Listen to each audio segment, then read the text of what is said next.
Hello friends, कैसे हो आप सब। आज हम वधांदी the fable of felony series देखने वाले हैं। इसके 2 एपिसोड्स हमने पार्ट्स 1 में देखे हैं और आगे के एपिसोड्स अब हम ऐसे ही पार्ट में देखते जाएंगे। इसके लिए आप मेरे चैनल पर जाकर पहले पार्ट 1 देख लीजिए। पार्ट 1 में हमने देखा है कि एक लड़के का एकदम बुरी तरीके से मर्डर होता है और उसका किलर कौन है और जानने के लिए आप इस वीडियो को एंड तक ज़रूर देखिए और चैनल को सब्सक्राइब भी कीजिए। तो हम शुरू करते हैं सीरीज को। सीरीज के फर्स्ट सीन में हमने देखा था कि वेलोनी नाम की एक लड़की का बुरी तरीके से मर्डर होता है, जिसका इन्वेस्टिगेशन करने के लिए एक डैशिंग ऑफिसर विवेक को अपॉइंट किया जाता है। और इन्वेस्टिगेशन करते वक्त विवेक को पता चलता है कि मरने से पहले वेलोनी किसी आदमी के साथ उत्तापुरी के घने जंगलों में गई थी और वहीं पर उसका किसी ने मर्डर किया है। अगले सीन में हम देखते हैं कि राइटर सेबेस्टियन रूबी के लॉस से अपने घर जा रहे हैं। तभी वेलोनी उनसे पूछती है कि यहाँ से जाने के बाद दो वेलोनी को भूल तो नहीं जाओगे। तब राइटर बोलते हैं कि वेलोनी को कोई कैसे भूल सकता है। उसके बाद हम देखते हैं कि रिटायर्ड डीसीपी विवेक को अपने घर बुलाते हैं और उसे टोनी और उसके फादर से मिलवाते हैं और बोलते हैं कि टोनी का नाम इस केस से दूर रखो। तब विवेक टोनी की पूछताछ करता है। तब टोनी बोलता है कि वेलोनी और मेरे बीच प्यार नहीं था, क्योंकि मैं जब एक दिन गिटार सिखाने के लिए उसके घर गया था तब मैंने उसको किस करने की कोशिश की। तब वो मुझ पर गुस्सा हो गई क्योंकि वो मुझे सिर्फ एक अच्छा दोस्त मानती थी। उसके बाद वो मुझसे बात ही नहीं करती थी। नेक्स्ट सीन में विवेक रामर से पूछता है कि उत्तापरी की टिप तुम्हें किसने दी। तब वो रामर बोलता है कि मुझे ये टिप डॉक्टर कृष्णन ने दी। तब हम उस डॉक्टर को उस बूढ़ी औरत के 3 लड़कों के साथ जंगल में देखते हैं। जो औरत विवेक को जंगल में मिली थी, उसके 3 लड़के जंगल में शिकार करके पैसे कमाते थे। कई बार उनको जेल भी हो चुकी थी, पर उनके सर पर पॉलिटिशियन का हाथ होता है, इसलिए वो बच जाते हैं। उसके बाद रामर और विवेक डॉक्टर कृष्णन से मिलने उनके हॉस्पिटल में जाते हैं। तब डॉक्टर उन तीनों लड़कों के बारे में बताते हैं। तब विवेक को लगता है कि उन लड़कों ने ही वेलोनी को मारा होगा, क्योंकि वेलोनी जहाँ मर गई थी वो उन लड़कों की ही ज़मीन थी। तभी हम देखते हैं कि सेबेस्टियन अपने एक फ्रेंड को वेलोनी के इन्वेस्टिगेशन के बारे में इंफॉर्मेशन निकालने के लिए बोलते हैं और इधर विवेक उन जंगल वाले 3 लड़कों में से सबसे बड़े लड़के को, जिसका नाम होता है संतोष, उसे उठा लेता है। पर वो बोलता है कि मेरे कुछ लेना देना नहीं है वेलोनी के केस से। तभी फोरेंसिक की रिपोर्ट आते हैं और उन्हें पता चलता है कि जंगल में मिला खून वेलोनी का नहीं था, बल्कि एक जानवर का था और विवेक संतोष को छोड़ देता है। तभी विवेक को पता चलता है कि कुछ दिन पहले भी वेलोनी घर से गायब हो गई थी। इसकी वजह से उसके घर वालों ने पुलिस स्टेशन आकर कंप्लेंट करवाई थी, पर कुछ दिन बाद वेलोनी खुद ही घर वापस आ गई थी और वो उस वक्त कहाँ गई थी ये भी किसी को पता नहीं था। लोग उसे कैरेक्टरलेस बोलने में लगे थे। तब विवेक एलेक्स को उसके कॉलेज के ज़माने की एक स्टोरी बताता है। विवेक बोलता है कि उसे डायना नाम की एक लड़की से प्यार हो गया था, पर मेरे दोस्तों ने मुझे बताया कि उसके और भी कई लड़कों के साथ रिलेशन है, तो मैंने उससे बहुत झगड़ा किया और उसे छोड़ दिया। उसने मुझे बहुत बार बताने की कोशिश की थी कि मैं ऐसी नहीं हूँ, पर मैंने उस पर यकीन नहीं किया और 5 साल बाद वो मेरे सामने आई एक लाश बनकर, मतलब वो मर गई थी और उसके केस का इन्वेस्टिगेशन मुझे करने के लिए दिया था। तब मुझे लगा कि तब उसकी बातों पर भरोसा किया होता तो वो आज मेरी वाइफ होती और ऐसे मर्डर केस बनकर मेरे सामने नहीं आती। इसी वजह विवेक बोलता है कि मैं लोगों के बोलने पर कभी विश्वास नहीं करता हूँ। उसके बाद विवेक वेलोनी के कॉलेज जाकर उसके फ्रेंड से पूछता है। तब उनको पता चलता है कि वेलोनी विघ्नेश और टोनी के बारे में ज़्यादा बात नहीं करती थी और टोनी का उसके साथ कोई लव रिलेशनशिप नहीं था। उसके बाद हम देखते हैं कि विघ्नेश अपने घर में वेलोनी को याद करके रोता है, जिस वजह से वो बहुत ड्रिंक करता है और गाड़ी निकाल कर कहीं चला जाता है। तब विवेक वेलोनी के मौत के दिन की विघ्नेश की कॉल रिकॉर्डिंग से पता करते हैं कि विघ्नेश लॉज पर ही अपने मित्रों के साथ ड्रिंक कर रहा था। तब विवेक उसे पकड़ने के लिए लॉज पर जाता है, पर वो उन्हें नहीं मिलता और अगले सीन में हम विघ्नेश को एक सुनसान जगह पर देखते हैं जहां उसने खुद गला चाकू से काट कर सुसाइड कर ली थी। 4th एपिसोड के स्टार्टिंग में हम देखते हैं कि वेलोनी संतोष और उसके भाइयों को देखकर जंगल में छिपती है, पर तभी पीछे से कोई आकर उसका गला दबाकर उसे मार देता है। तब उनकी माँ उनको बोलती है कि ये तुमने क्या किया। तब संतोष बोलता है कि अब उसको यही दफना देता हूँ। तब वो बूढ़ी औरत बोलती है कि उसे यहाँ नहीं दफनाएंगे।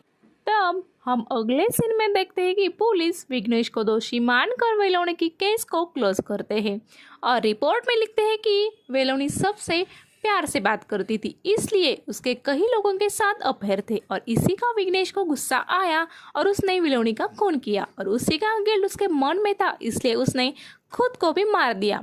पर विवेक को पता था कि ये सच नहीं है, पर सीनियर के ऑर्डर्स उसे फॉलो करने पड़ रहे थे। उसे बहुत बुरा लग रहा था क्योंकि असली गुनहगार बाहर घूम रहा था और अभी भी वेलोनी को न्याय नहीं मिला था। अगले सीन में हम देखते हैं कि विवेक एलेक्स को एक सुसाइड नोट दिखाता है जो विघ्नेश ने लिखी थी और विवेक को वो उसके पॉकेट में मिली थी। उसने लिखा था कि उस दिन मैं उसके साथ चला गया होता तो उस दिन उसकी मौत नहीं होती। वो बहुत अच्छी लड़की थी, मैं नशे में था इसलिए उसके साथ नहीं गया और वो मर गई। इसी का गिल्ट मेरे मन में है और उसी की वजह से मैं सुसाइड कर रहा हूँ। पर मुझे पता है पुलिस वेलोनी के किलर को जल्दी पकड़ लेगी। इस लेटर को विवेक ने जब एसीपी साहब को दिया तब उन्होंने उसे जला दिया क्योंकि उन्हें केस क्लोज करनी थी। विवेक ने केस को रीओपन करने के बारे में पूछा तब एसीपी साहब ने विवेक को कुछ दिन छुट्टी लेने के लिए बोला। तब हम देखते हैं कि राइटर सेबेस्टियन भी अपने तरीके से वेलोनी के केस की इन्वेस्टिगेशन करते हैं और विवेक भी अनऑफिशियल तरीके से वेलोनी के केस का इन्वेस्टिगेशन कर रहा था। तब विवेक जॉन को बुलाता है जो रूबी के लॉज में कैश काउंटर का काम कर रहा था। तब वो बताता है कि वेलोनी लैंडलाइन से किसी से बहुत देर तक बातें करती थी, इस वजह से उसका विघ्नेश के साथ झगड़ा भी हुआ था। तब विवेक को लगता है कि वेलोनी को शायद उसी फोन के अननोन पर्सन ने मारा होगा। उसके बाद विवेक जंगल में संतोष और उसके भाइयों की पूछताछ करने के लिए जाता है। तब संतोष उन्हें कुछ भी नहीं बताता और विवेक वहां से चला जाता है। उसके जाने के बाद संतोष की माँ बोलती है मैं सब कुछ सच सच पुलिस को बता दूंगी। तब संतोष उसे रोकता है। तो उसके छोटे भाई और उसमें लड़ाई होती है और इसी लड़ाई में उनकी माँ को धक्का लगता है और उन्हें चोट आती है। अब हम रात का सीन देखते हैं जिसमें उस बूढ़ी औरत को वेलोनी की आत्मा दिखाई देती है। उसके बाद हम देखते हैं कि संतोष मिनिस्टर को मीट लेकर जाता है। तो मिनिस्टर कुछ लड़कियों के साथ अय्याशी कर रहा होता है और एक आदमी उसका वीडियो बना रहा होता है। तभी हम देखते हैं कि विवेक को रामर का कॉल आता है और वो बताता है कि वेलोनी की माँ से बात करते वक्त पता चला कि एक दिन उसने वेलोनी को चर्च के बाहर किसी आदमी के साथ बात करते हुए देखा था।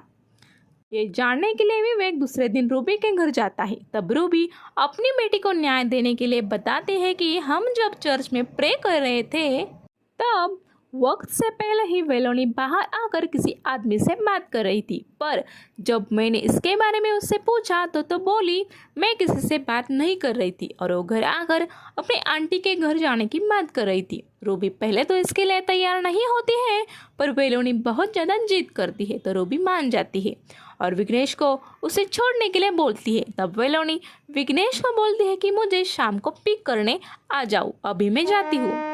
पर शाम को विघ्नेश अपने दोस्तों के साथ ड्रिंक करता है जिसकी वजह से वो वेलोनी को लेने नहीं जाता। पर जब वेलोनी घर नहीं आती है तब रूबी और विघ्नेश उसे ढूंढने लगते हैं। तब रूबी को विवेक उस कॉल के बारे में पूछता है जो उसे लैंडलाइन पर आता था। तब रूबी बताती है कि उसने मुझे एक बार बताया था कि वो किसी सेबेस्टियन नाम के राइटर से बात करती है। तब विवेक सेबेस्टियन के बुक से उनका नंबर निकालता है और उन्हें फ़ोन करता है। तब सेबेस्टियन कॉल को काट देते हैं और फ़ोन को भी स्विच ऑफ कर देते हैं, जिस वजह से विवेक को लगता है कि सेबेस्टियन का कुछ तो हाथ है इस केस में। तभी थोड़ी देर बाद विवेक को सेबेस्टियन का कॉल आता है और वो विवेक को मिलने बुलाते हैं। और वो विवेक को मिलकर बोलते हैं कि वेलोनी एक बहुत अच्छी लड़की थी और उसे न्याय मिलना चाहिए, इसलिए मैं भी किलर के पास पहुंचने का प्रयास कर रहा हूँ। उसके बाद सेबेस्टियन रूबी के पास आते हैं और बोलते हैं कि वेलोनी और मेरे बीच एक बाप बेटी का रिश्ता था, क्योंकि मुझे बेटी नहीं थी और उसे बाप नहीं था, इसलिए वो अपने दिल की सारी बातें मुझसे शेयर करती थी और उसका एक ही सपना था कि उसकी खुद की एक कन्फेशनरी हो और उसको ही वो बड़ा करना चाहती थी, क्योंकि उसके पिताजी भी यही काम करते थे, पर उसके लिए उसके पास ज़्यादा पैसे नहीं थे और वो रूबी से भी पैसे लेना नहीं चाहती थी और उसको अपनी माँ से ज़्यादा क्यों नहीं पड़ती थी, उसका रीज़न आपको आगे पता चल जाएगा। अब हम देखते हैं कि विवेक अपने घर में बहुत ड्रिंक करता है। जब उसकी वाइफ आनंदी इस बारे में उससे पूछती है तो वो बोलता है कि वेलोनी इतनी अच्छी लड़की थी, फिर भी उसे किसी ने क्यों मारा, और वो वेलोनी की बहुत ज़्यादा तारीफ करता है। ये सुनकर उसकी वाइफ उस पर गुस्सा होती है और उसके मायके चली जाती है और उसके माँ के पूछने पर बताती है कि विवेक को कोई और लड़की पसंद है। नेक्स्ट सीन में हम देखते हैं कि चीफ एडिटर सेतुरामन के पास एक आदमी आता है और वो मिनिस्टर का लड़कियों के साथ वाला वीडियो सेतुरामन को देता है और उनसे इस न्यूज़ को अपने चैनल को दिखाने के लिए बोलता है, पर सेतुरामन मिनिस्टर से पंगा नहीं लेना चाहते थे, इसलिए इस बात को वो मना कर देते हैं। अगले सीन में हम देखते हैं कि संतोष अपनी माँ के इस बिहेवियर से परेशान होता है और उसे लगता है कि वो डर कर अपना मुंह ना खोल ले, इसलिए शिकार पर जाते वक्त वो एक लड़के को उसके पास बिठा के जाता है और उसके बाद फिर से उसकी माँ डर जाती है और बोलती है कि मुझे उनके पास लेकर चलो, मैं सब कुछ सच सच बता दूंगी। और इसी सीन पर एपिसोड 5 का एंड हो जाता है। तो दोस्तों, आपको एपिसोड कैसा लगा ये मुझे कमेंट्स करके ज़रूर बताइए और इस सीरीज़ के बाकी के एपिसोड्स हम अगले वीडियो में देखेंगे।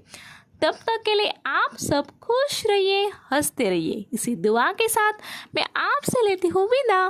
Bye bye.